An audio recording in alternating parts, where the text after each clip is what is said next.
Setelah sempat diisukan meninggal dunia, Perdana Menteri Israel Benjamin Netanyahu kembali muncul di publik. Ya, kali ini Netanyahu mengecek lokasi terdampak serangan Iran di Dimona, Israel Selatan.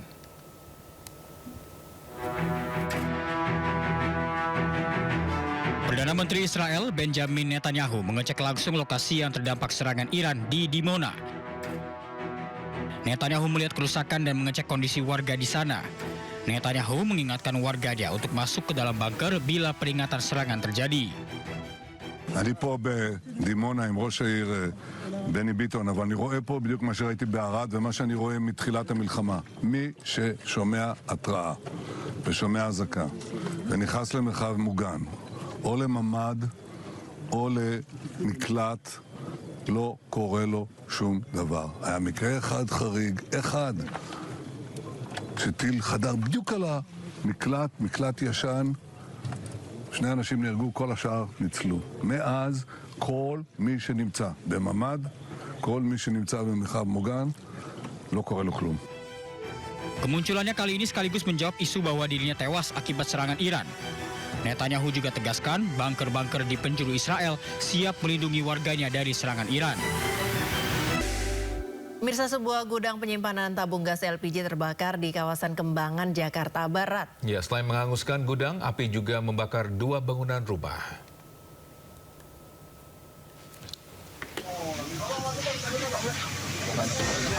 Kebakaran melanda sebuah rumah warga dan rumah kontrakan serta tempat penyimpanan tabung gas 3 kg di Jalan Kembang Kerep, Kembangan, Jakarta Barat. Kobaran api membesar hingga meluluskan isi rumah. Sejumlah petugas pemadam kebakaran Jakarta Barat berjibaku memadamkan kobaran api. Kebakaran ini terjadi saat rumah dalam kondisi kosong ditinggal pemiliknya. Ya, informasi kosong, tapi di situ banyak gas melon, banyak kali. Orang ini ya, jualan ya orang. Ya, sepertinya itu. Tapi di belakang itu banyak kos-kosan. Api berhasil dipadamkan setelah 15 unit mobil damkar Jakarta Barat diterjunkan ke lokasi. Tak ada korban jiwa dan penyebab kebakaran masih dalam penyelidikan Polsek Kembangan, Jakarta Barat. Dari Jakarta, Miftahul Gani, iNews melaporkan. Bisa saat para santri mengaji, Pondok Pesantren Jati Asih, Kota Bekasi dibobol maling. Uang tunai dan puluhan ponsel totalnya senilai 80 juta rupiah hilang dicuri.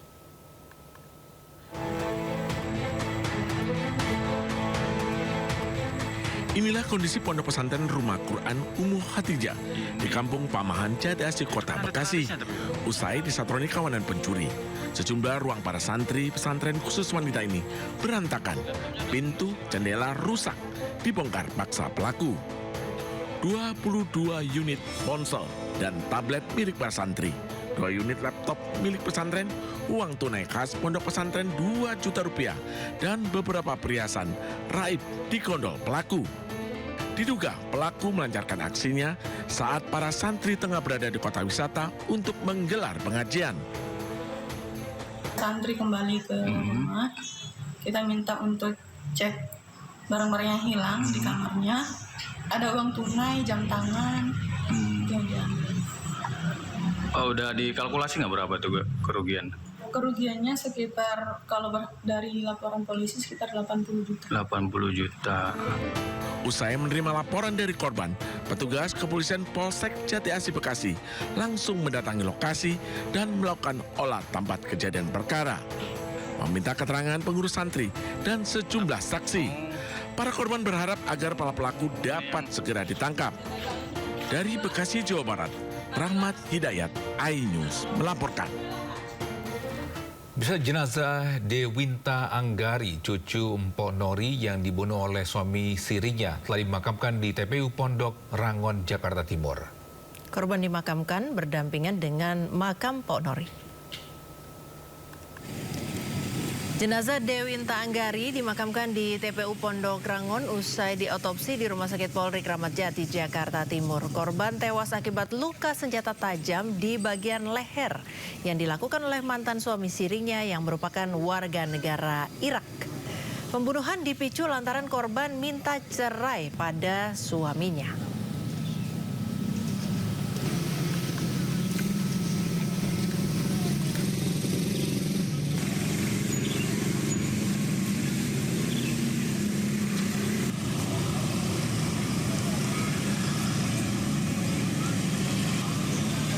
Sebelumnya pemirsa, gara-gara cemburu, cucu Mpok Nori dibunuh oleh suami siri yang merupakan warga negara Irak di kamar kosnya di Cipayung, Jakarta Timur. Kurang dari 24 jam, pelaku berhasil ditangkap polisi di res area tol Tangerang Merak saat hendak kabur. Ya, demikian informasinya sekaligus menutup Sindo Today hari ini.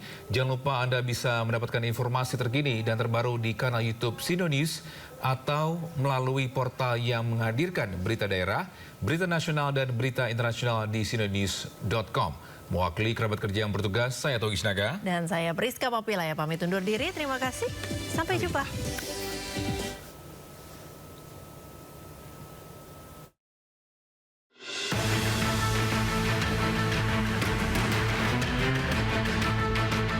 Dwinta Anggari, cucu dari komedian sekaligus seniman Mpok Nori, ditemukan tewas bersimbah darah dengan luka sayatan senjata tajam di bagian leher di kamar kosnya di Jalan Darman Bambu Apus, Cipayung, Jakarta Timur. Melalui rekaman kamera pengawas, terduga pelaku berinisial F warga negara Irak yang merupakan suami siri korban sering mondar-mandir di sekitar lokasi korban tinggal. Karena dugaan kita juga pertama langsung mengarah ke dia sih, soalnya karena dia minta rujuk tapi kakak saya nggak mau. Kayak dia emang inian mungkin, soalnya dilihat dari CCTV pun dia sudah lama untuk mintai sih. Sama tadi sih pas warga bilang katanya emang setiap kakak saya keluar dari rumah itu cowok itu selalu ngikutin. Kuat kan? Namamu siapa? Kuat. Sini turun. Turun kau Kuat. Polisi dari Subdit Resmo Polda Metro Jaya berhasil menangkap pelaku di res area tol Tangerang Merak saat hendak melarikan diri. Dari hasil pemeriksaan, motif di balik pembunuhan ini adalah cemburu. Memasuki pernikahannya di tahun ke-8, korban diduga memiliki orang ketiga. Beberapa kali tersangka memergoki korban bersama dengan pria lain hingga akhirnya kerap terjadi keributan. Motif di balik pembunuhan karena tersangka cemburu dengan korban. Tersangka merupakan suami siri korban. Beberapa kali memergoki korban sedang menjalin hubungan dengan pria lain. Hingga akhirnya terjadi keributan dan perkelahian antara tersangka dan korban yang menyebabkan korban tewas dengan luka senjata tajam di bagian leher. Usai membunuh korban, tersangka rencananya akan melarikan diri ke negara asalnya di Iran. Atas perbuatannya, tersangka dijerat dengan pasal pembunuhan dengan ancaman pidana 15 tahun penjara. Dari Jakarta Selatan, Den Helmi Sajangbati, iNews melaporkan.